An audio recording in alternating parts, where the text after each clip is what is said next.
Hi, everyone. Welcome in.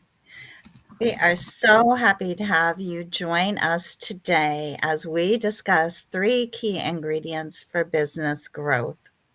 We want to make this extremely interactive of a session, so please feel free to introduce yourself in the chat.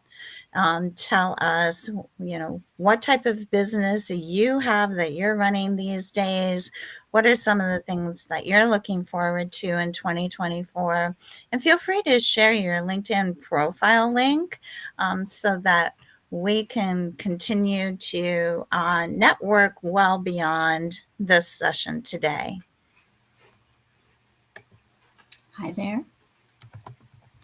So as we get started, we're going to just give you a quick overview of what we're going to talk about on our session today. Obviously, we're going to share with you some stories and some lessons learned about the three key ingredients for business growth.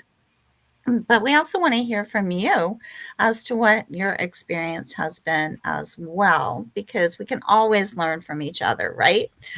And of course, it's very, very important that we're all focusing on the things that are going to move us forward as we look at, finalizing our planning for 2024. So, a quick introduction. I'm Dee Horowitz, and I'm the CEO and founder of Busy Boss Network. We're an online community supporting female entrepreneurs' successes. I'm also a small business coach for those that are in startup or amp up mode. And quickly, for just some housekeeping things today, we're going to have a Q&A session at the end. So please feel free to drop the questions in now as they come to you throughout the different topics that we'll be discussing, or save them for the end. We do have several members on the team that are going to be monitoring the chat, and hopefully we'll be able to queue up those questions for us so we can make sure that we're answering everybody's questions of the day. So with that, I would like to introduce Kristina and have her talk a little bit about herself and her background and kick us off today. Thanks, Dee. This is so much fun to do this. I think we'll do some more of these eventually. So, my name's Kristina Witmer, and I have led Witmer Group for about 13 years, and we do marketing and content-based solutions to sort of fill the pipeline for companies. And just, over those years, I have seen tons of things that really speak to what we're going to talk about today, which is just what are the things that you need to kind of keep you going and kind of keep moving forward. So looking forward to this conversation. Just to recap, you probably seen on the screen is that we're doing resources, resilience, and planning. Like, how does that affect, your key, and how do those affect your future success? So anyway, let's roll into the first one. I think we'll just move through these. Does that sound good, Dee? Yeah, that sounds great. It's funny with resources. I think everybody probably initially will go right to like raw materials if you're making products, or you might be thinking of employees as a resource for you. But I think we've got a slightly different spin on the components of these ingredients. So, encourage the audience to kind of stay with us as we move through this, and, don't just automatically assume that we're all talking about the same things, right? Good. Yep. And I know that, we've put some thoughts together in terms of the top two things that we want to discuss within each of these ingredients. So, Kristina, what would be the top thought that you had with regard to resources? Yeah. So resources, pretty straightforward for me. There's a couple things, but one is, when I realize this now, I don't think I realized it in the first couple years, but having a basic CRM tool that will grow with you. So, we're HubSpot partners. So that's just happened in the last few years, but something like that, or something that can start you at a free or starter level that can move as you and grow with you. You can get trained and learn, but really starts to tie in sales, marketing, content, your website. Like the more you do that up front, just a little bit of effort, you will save yourself so much headache and time and pain in the future. So that's my top. So, what about you, Dee? What's one of your tops? So I think that's an interesting observation is, kind of focusing on those fundamental tools that you need to run your business, like you were saying, because I hear so many times from entrepreneurs that they've fallen victim to the shiny object syndrome, Mm-hmm. right? Yep. Where they've gone out and spent way more money than they needed to just because it was the latest and greatest. And so somebody told them, oh, you've got to have that. And I think Mm-hmm. it's so important that as you're planning for the, the following year and growth, that you are obviously looking at where to make those right investments. Mm-hmm. Right. And sticking with the fundamentals, especially at the beginning of your journey as an entrepreneur within the first few years that you're on this Mm-hmm. journey. I think that that is so important. For me, I think the number one is my network. And I'm not talking about networking like going to chamber meetings. Yeah, that's important, but I'm talking about who am I surrounding myself with? Mm-hmm. Where's in my nucleus, right? That's feeding me ideas and inspiration and, all of those things that lead towards business growth. And I can't help but think about um, this female entrepreneur, Beth. And she has her own HR consulting business, and that's not her real name. So nobody can. I'm not sharing secrets here. But when she first started in business, her mindset was, I'll surround myself with others that are doing the exact same thing as me. Mm-hmm. Right, and that makes sense because from an acceleration standpoint, you can learn from others that are doing the exact same thing as you. But then what happened was her business started to plateau, and the Mm-hmm. reason was she didn't have anybody that was, like, challenging her to to think outside the box or to get outside her comfort zone and do things that everybody else that was doing the same thing as her, doing something Mm-hmm. different should really stand out, you know, and that's all, when we were talking, when she and I were talking, it was all around her finally seeing that light bulb go off. Oh my gosh, I've been a victim of confirmation bias. Oh, well. And, I mean, we all fall to that. We all want to be validated, that we're on the right path, we're doing the right stuff, and that's cool, and we should seek out those people in our nucleus, but we should also take stock of, is there somebody that's really um, like saying, well, have you thought about doing this that's different? Or Mm-hmm. why are you doing it that way? Just kind of challenging you to think differently, right? And so if you don't have those people in your nucleus, Yeah. definitely add that to 2024 as an objective. And so I would say to, the audience, if you found yourself in that situation like Beth, what did you do? I'd Mm-hmm. really like to hear more from our group as to what were they able to change to get them out of that stuck mode. Yeah.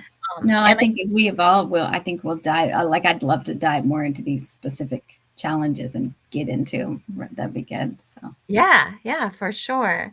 And I think your second ingredient, your second component to this ingredient also really lends towards a network, if you will, that Mm-hmm. people might not be thinking about. So tell us more about what the other one was that you were thinking of.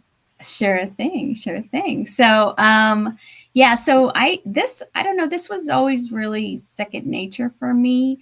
So, one thing is that how how you treat, how you pay, how you communicate with partners and vendors is really, really important. Like when you think about it, especially as a small business, these are all people who are fellow small business owners typically, right? Not all vendors are, but a lot of partners are fellow small businesses.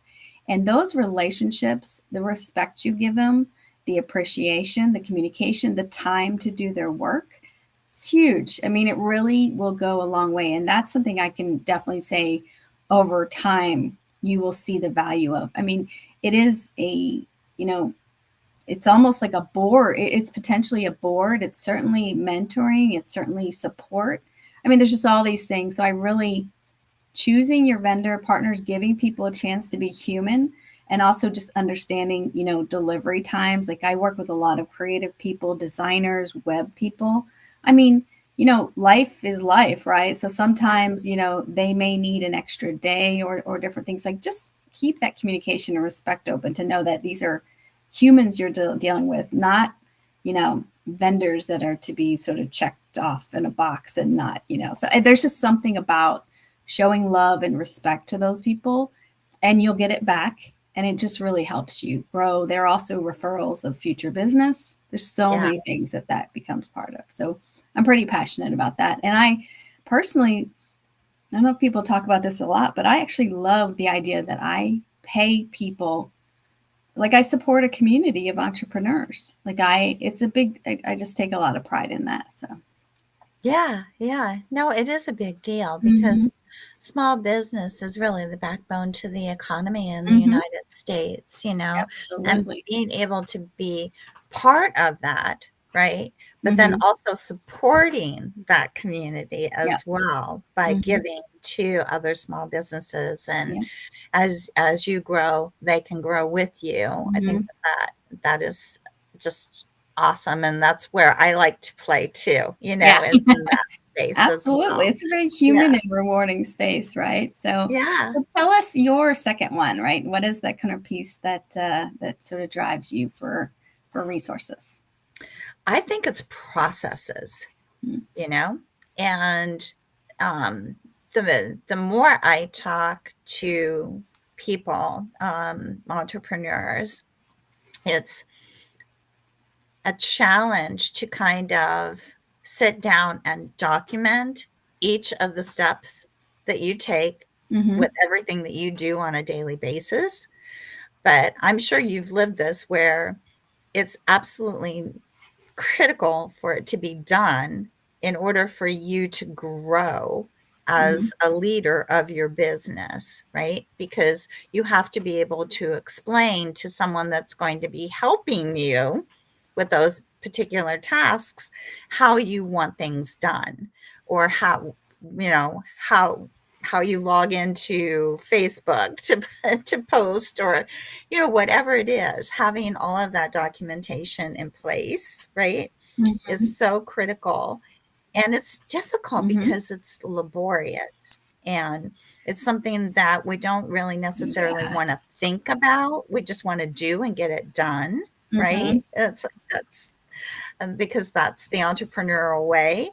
But if we're not going to, if we're going to look at growth in 2024 and adding new staff or whatever, that really Mhm. seems to be a must do for me. And Mhm. I know that um, one one woman was really struggling with this. Her name was Amy, and before she put the processes in place, she was delegating things to her team, but they weren't completing them in the way that she wanted them done, or there would be bits Mhm. and pieces that weren't checked off the checklist that she Mhm. would then have to go back in and redo their work.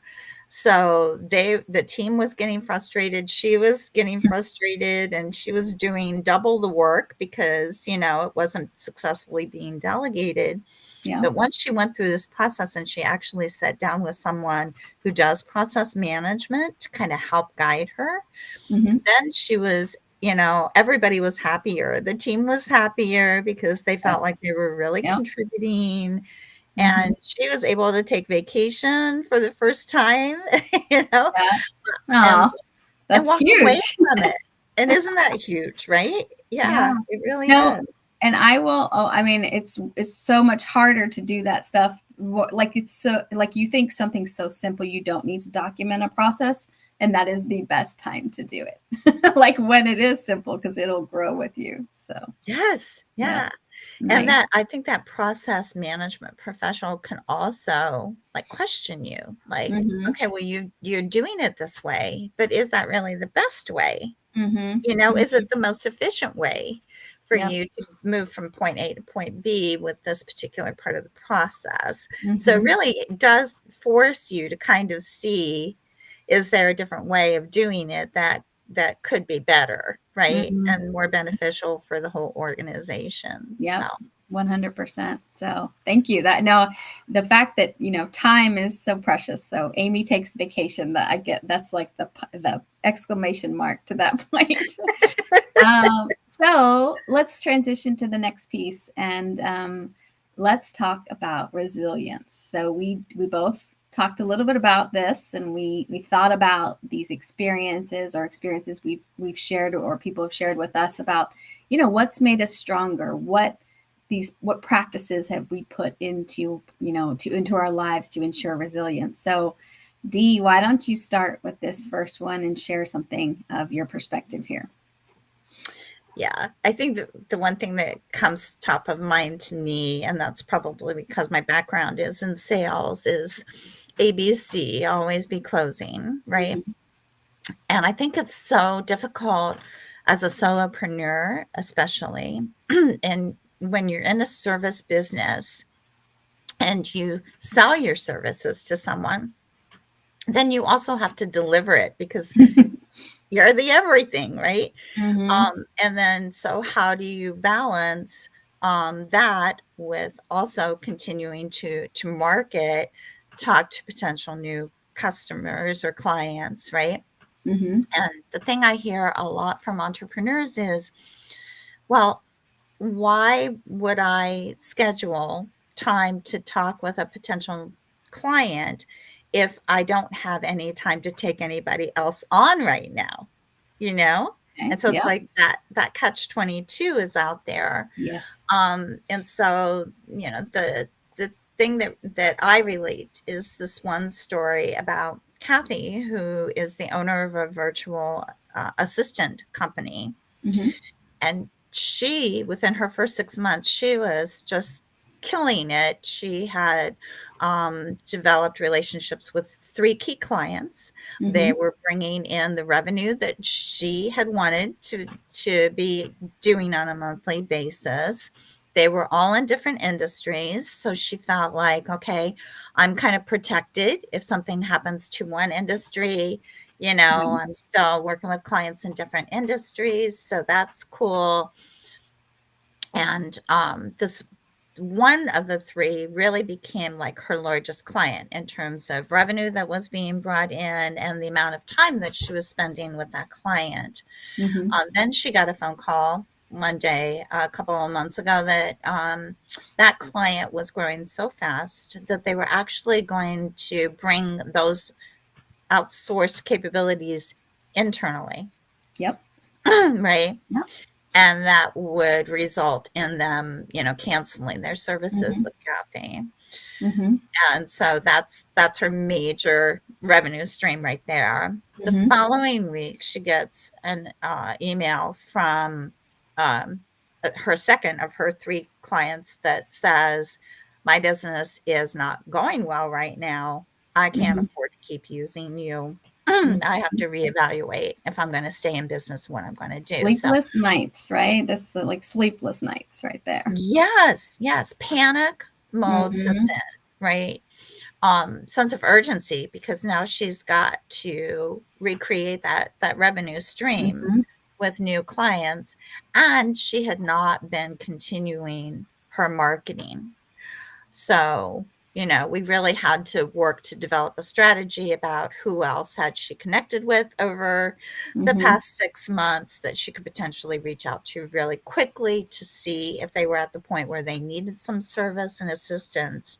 Right. And when you're in that panic mode and that sense of urgency, it can really kind of put a veil over your being objective about who you want to work with, Yep. because now you're in desperation mode. The Mm-hmm. other thing too, if you're in desperation mode, that can come across to a potential client Mm-hmm.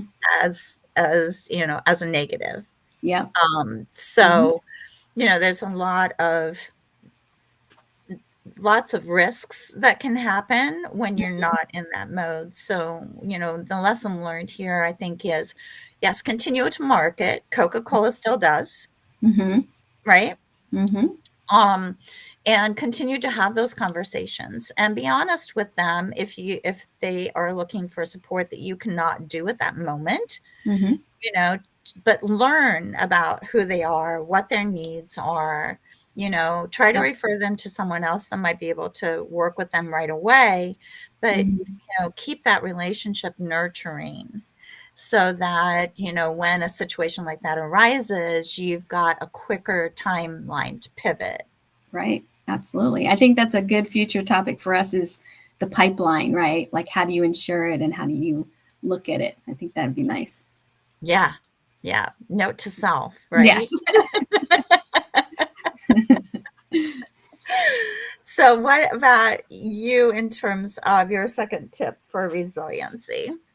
So, it's funny as I look at these, my tip for in resilience is all these. I feel like I should have learned them quicker, but at least I know them now. But so creating a niche of your offering, your services, whatever it is, and it's weird because I come from an advertising agency background, so at the time we were trying to be everything to everyone. Like that's what we did, and we would do if they had a need, we would try, whether it was planning an event or running an ad or plant media strategy, whatever it was. So now I realize the sooner you can hone the niche and you start to look at who you're who you're targeting, right? Like size of business, industries, that kind of stuff, but also what you do for them. Like really focus on the things that you do well. And the reason it's critical is because when you start doing this thing for these type of people, you start building these wonderful case studies. And Yes. they're not just random case studies, they are valuable case studies, which are here's how we solve the problem. And the more you do that and the more you get those on the record, the more it's a no-brainer for sales. You are the perfect fit for that type of person, and that's what you do. And you it also helps personally. You feel good about what you do. You feel more confident because you know that you can help them. Because early days, sometimes you're just like, should I say yes or no to someone? Like now like sometimes you work with people and they're not giving you time or respect or the knowledge you need to succeed. And eventually you realize how much that hurts you over business. But by doing niche and then proving your processes and your results, repeat, show results, show the success, then it just makes a big difference. So honing the niche of your offering, even and saying no to some things probably early on is my first tip with resilience. So Yeah. what Yeah. about you? Let's hear a second one. I think that's so true. I think the tendency is a lot of times when you start up in business is that the world is my oyster, Mm-hmm. right? I can go out and I can support everybody in every industry. And Mm-hmm. it's 1,000% better to niche it down, right? Mm-hmm. And really become that thought leader and that expert in that space and support your client most effectively. So Mm-hmm. lots of great valid points there. I think mine is future focus, right? And it's really about being aware of where the marketplace is going, right? And when you understand the buyer persona, like you were Mm-hmm. talking about, you can really hone in, right, on where is that. world in your client, heading, right? And a lot of times, some of the easiest ways to kind of understand that, of course, is with current clients to send out polls or surveys on a regular basis. But then also when you're having conversations with them, at least monthly or whenever, that get together time period is for you and your clients, to ask them what's changed in their business. What are some of the new challenges that they're working on that you may not have talked about on that last phone call together, right? Mhm. And then thinking through, really, can I solve that new challenge that my client is having? You know, can I add Mhm. that product or service to our repertoire, right? Uh, Mhm. the other side, the other way that you can kind of key into that too is checking out what books are selling on Amazon, right? That's And smart. really look into, what are those chapters covering? And again, Mhm. is that something that I can solve for my Mhm. clients? Or YouTube too. But then the other way of looking at the future focus is, um, I'll give you an example. Denise is a bookkeeper, and originally when she started in business, she was going to support all kinds of industries within her local market. So her niche for her, in her mind, was her local area, right? Mhm. But there were already a number of bookkeeping services that were established in her local area, and their brands were well known. So it was Mhm. very, very difficult for her at the beginning to really get clients to make that switch from Right. using, an established brand to coming to her. Mhm. So we started talking about, what are some of the fastest growing industries, just out there around the country, and what did she have an interest in? Mhm. And she settled on social media managers because there was a lot of them that were coming onto the scene. And she's like, I will be the bookkeeper to social media managers, like you were Nice. saying, right? Mhm. And so by doing that, she extended her potential business growth opportunity to nationwide. So she's not Mhm. limited to her local area. But she does have those case studies and those things that she can point to when she's talking to potential clients, that's really helping her onboard more clients, Mhm. because they feel like, hey, she gets me. She understands my business, Mhm. and that is so critical as well. So what was the other one for you? Well, for me, so this one, I realize this is a little different than sort of the vendor and the partner section of how you treat people. But I would also say, and it ties into a lot of the stuff we've talked in, it's just really finding your people, like and it's not just networking, like you said, right? There's all kinds of networking that is good for you, and it's good for you. Another place to hear the pulse of what's happening and what the challenges are for people. Mhm. But it's really you need to identify people who are going through business, and they're going through the journey that you I mean, there's more structured groups where everybody is at a certain stage and you share these problems, but you also meet people, and you've got to be a little bit vulnerable at times with people. You can't, you know not everybody is a client, not everybody is a vendor. Sometimes there's just people who, you can share your challenges with. And you don't necessarily do it in the first introduction, but have the coffee, have the talk. And when you feel comfortable with people, share a challenge, right? Even though some people don't ever do that because they feel like it makes them look weak, or they feel like they're concerned about what that looks like as a business. But you've got to share some of your struggles, because you'll find that everybody's got them. And then when you start to have that conversation, you actually have someone that in over years will kind of back and forth, and we'll give you feedback, or even hey, I'm going to send this email to someone who's I've got this challenge with, like, there's all kinds of ways to get that, but when you have someone who is in this business, it just makes a huge difference. So it's really nice. So Yeah, I think it's kind of like almost an unstructured type of mentorship, right?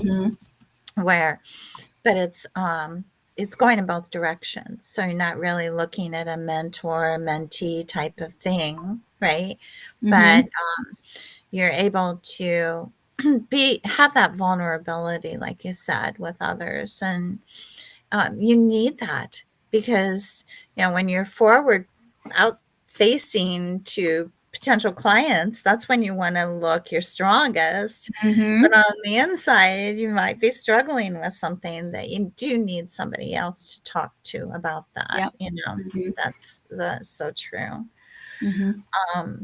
So our final ingredient that we have was the planning side of it.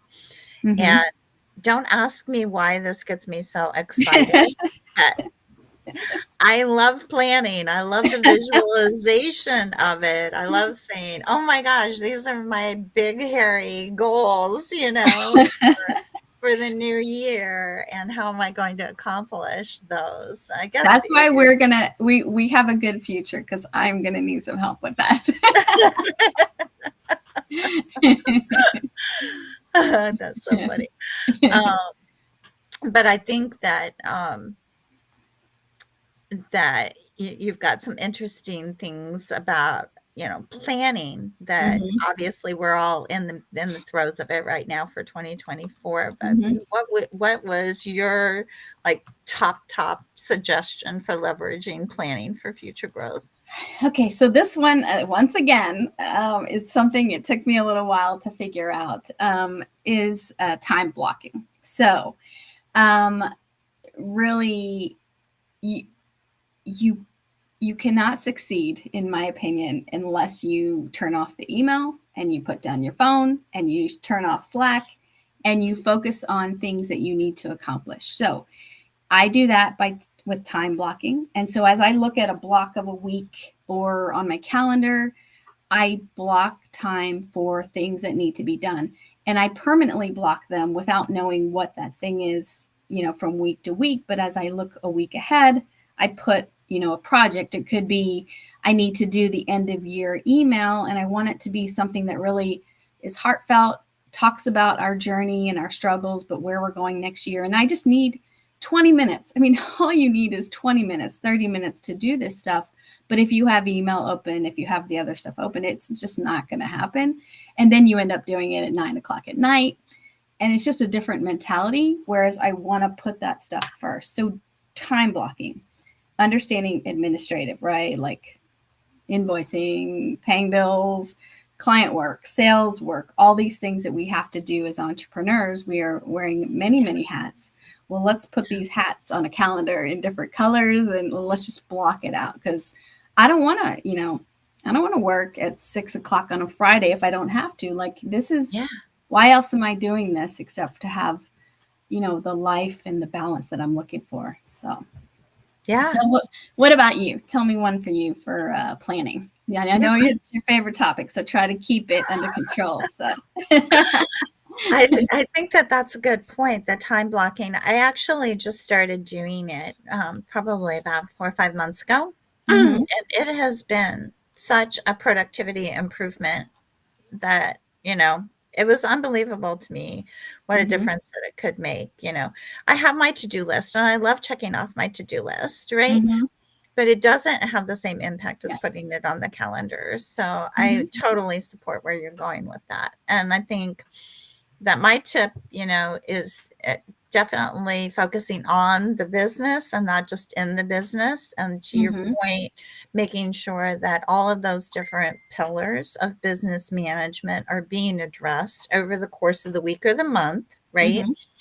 And then one of the things that I had discovered was there is this British author. His name is Oliver Burkeman, Burkeman. Okay.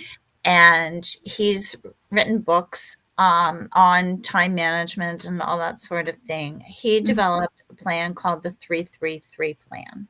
Okay. So it's kind of like time blocking, but it's drilling down into that. So, like, his thing was your most important project of the day. You set aside 3 hours to focus on that, right? So if my goal for 2024 is to grow my membership by, 200%, right? Then I've got to set aside the time to figure out how I'm going to get there, right? So that's my most important, project for each day is I devote time to that.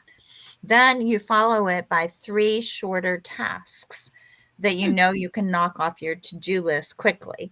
That gives you energy. Yes. Because, right?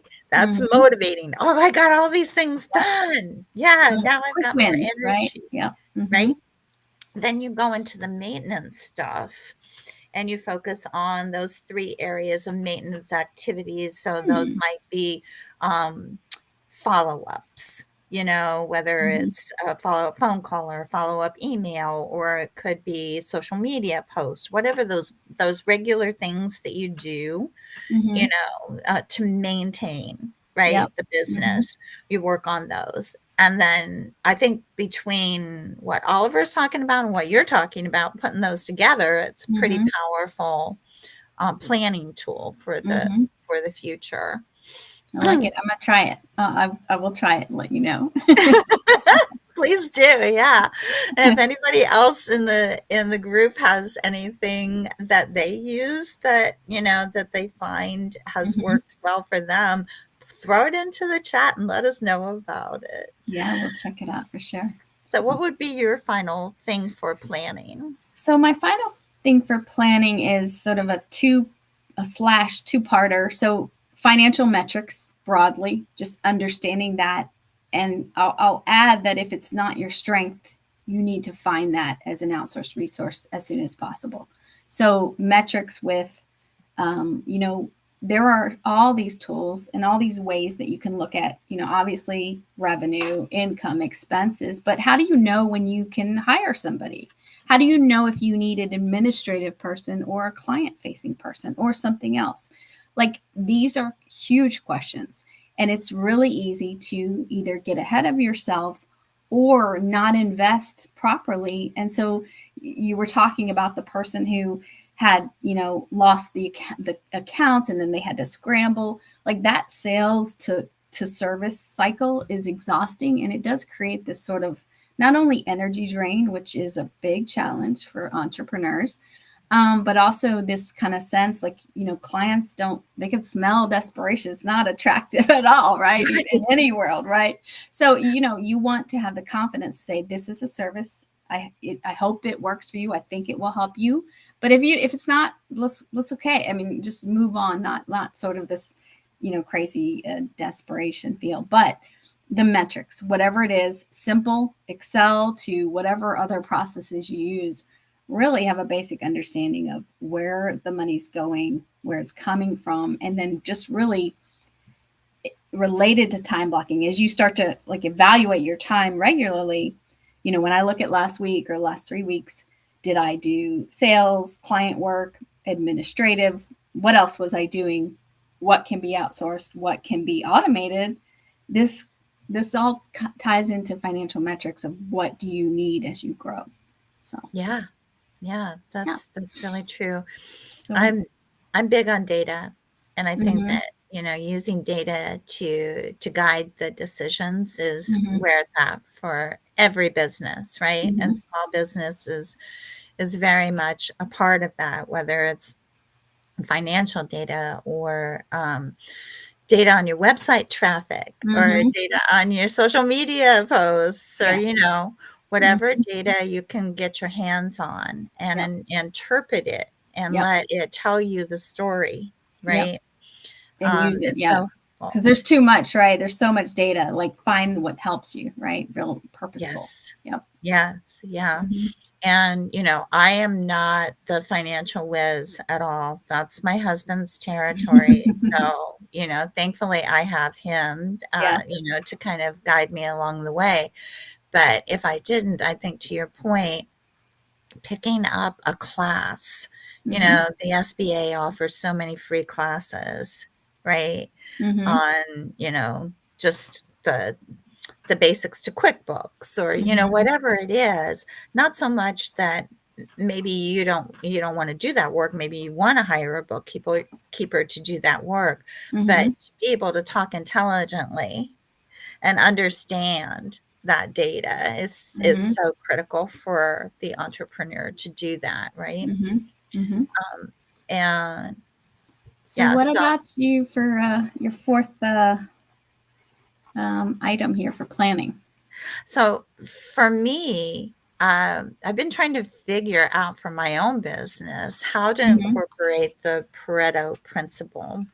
Okay. And I think a lot of Tell people us are about that. very, Yep. yeah, I think a lot of people are very familiar with it, but maybe not by its name. So the Pareto principle is all about the idea that 80% of your outcome results from 20% of your effort.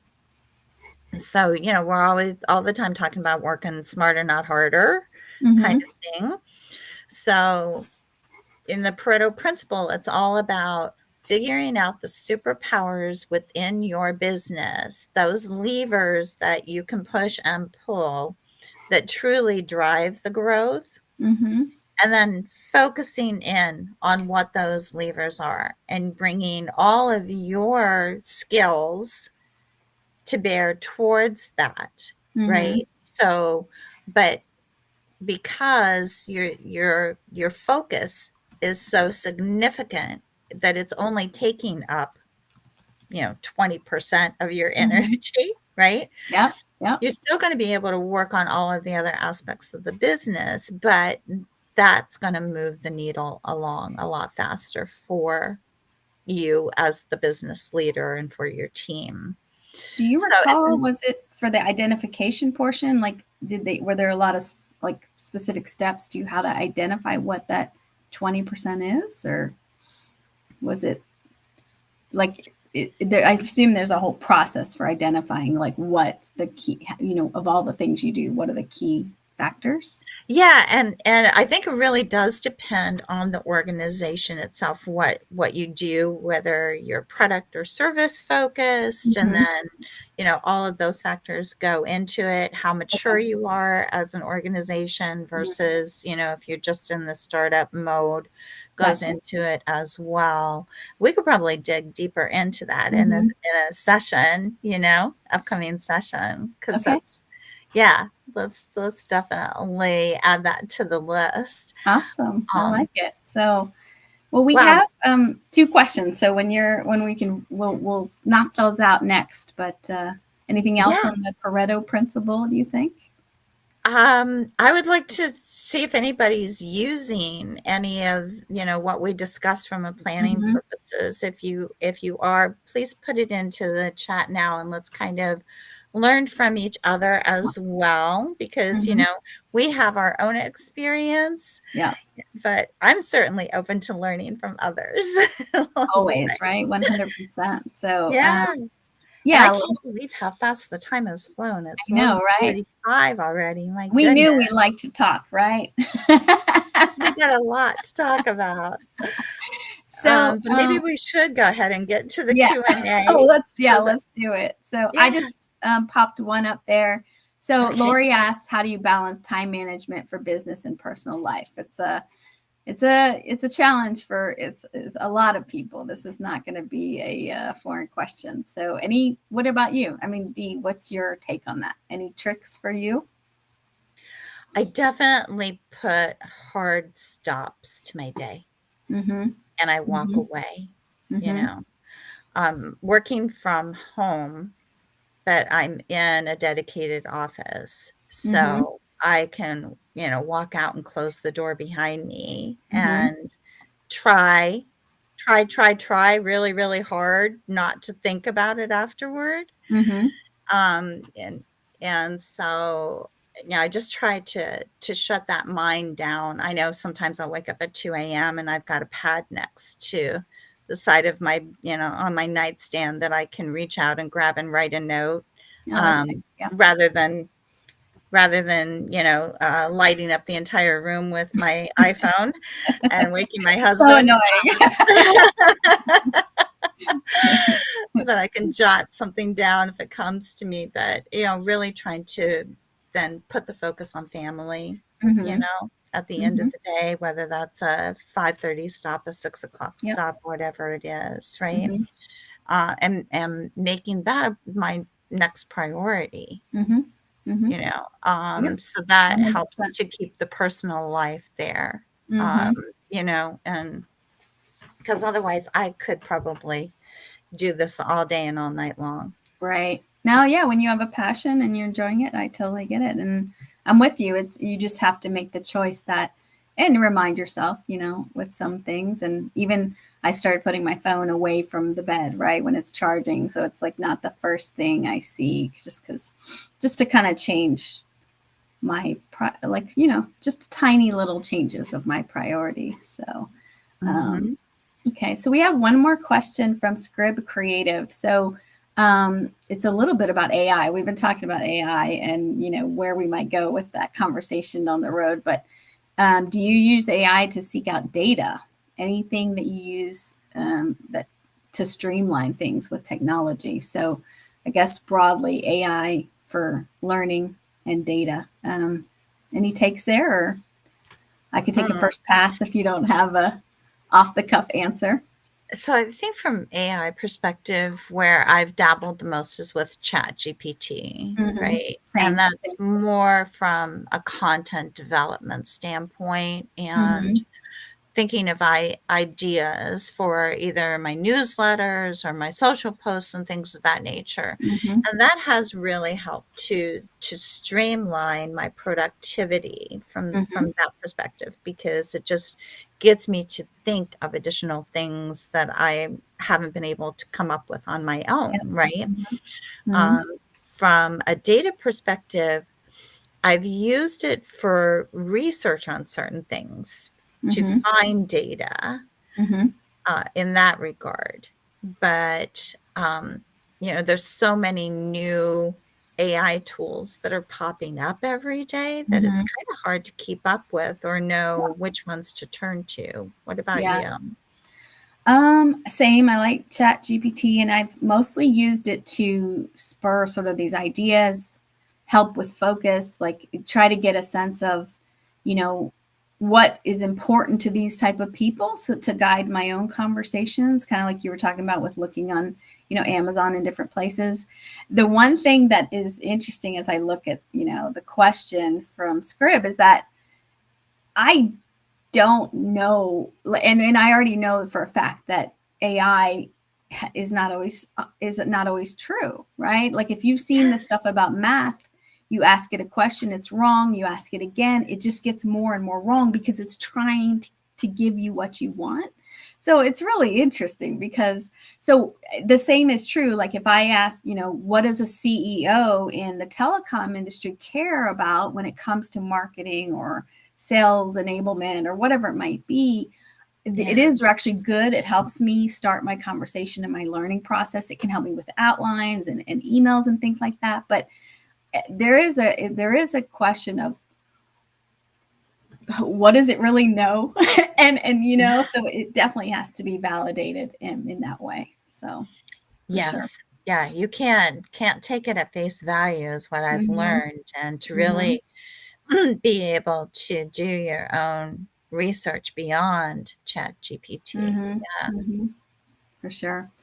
And then we just have one more comment, which I love. So Jane Shelton just talked about passion, about, the people you work with, the people you choose to work around, their passion, the way they approach things. It does make everything better. So thanks for that comment, Jane. So, yeah. I come from that angle. Mm-hmm. That is where my passion and my purpose kind of combine, right? Right. Is to really encourage others for Mm-hmm. success. So Mhm. you're talking my song there, Jane, for sure. It's like, you're singing my tune. But I think that if you go into anything with that mindset that you just Uh-huh. want to be a help and Mhm. that there's no ulterior motive, and you're not expecting anything in return, Mhm. that the return will come as Mhm. a result of that. So Mhm. yeah, I definitely agree with that. Well, um I would love to know. Yes, passion and purpose together. Thanks, Jane. I would love to know, like, what are some of the things that our audience is feeling is the biggest challenges for their small business to overcome for 2024. mhm. Kristina and I are thinking about doing weekly sessions where we can just tackle one particular topic on a weekly basis. And we would love to get some ideas from you guys as to what's high priority to tackle. And, we can all come together and brainstorm, whether in this format or through Mhm. Zoom, and, really try to make our lives a little bit easier for all of us, because it's hard Mhm. enough being an entrepreneur, right? Mhm. Yes, that's for sure. And so what this will be recorded too and posted. So please just leave if you have thoughts on this after the live version, just post it in the comments because we will be revisiting and sort of selecting our cadence for going live and our next steps for it. So Yeah, and if that'd you be great. haven't connected with us, please do so on LinkedIn so we Mhm. can invite you to those future events. And Yes. before we go, I just want to see what were anybody have a top takeaway that they'd like to share? Yeah, anybody in the audience have a top takeaway from our session today? Was there anything that just kind of gave you confidence? Yeah, I'm on the right track, or anything that gave you a moment where you thought, I need to work on that, or Yeah. think about doing that? Shut the door behind you when you leave. Yeah, it's true. The tools change a lot as Yeah. well. So I think it would be kind of fun to have a challenge and then a tool evaluation, perhaps, or something. That'd be fun, like something human and something tech, like blend them. So Yeah. Yeah. yeah, That would be really cool. so yeah, and then definitely, Jane said time management is key. So for sure. It is. And it kind of forces us to do those tasks that we really try to put off and not want to do until Mhm. we're forced into it, right? Yep, yep, The time management makes it easier for yep. us. And Yeah. Steven said flexibility and resilience. So for sure. So. Yeah, having that adaptability is Mhm. key. I know there was a poll that one of the entrepreneur groups I'm in recently did, and they said that adaptability and resilience were the number one critical skills that it takes Mhm. to run a successful small business. So Right. spot Awesome. on there, Stephen. Well, great. Well, Dee, we're coming to a close. We actually went just as long as we thought it'd be shorter, but here we go. So, Well, yeah, um, we give you guys 5 minutes back in your day. thank you, Dee, for that. I appreciate it. So, all right. So we are wrapping up, and hope you guys have a great day. So. Have a great day and happy holidays, guys. And we hope to see you again soon. Bye now.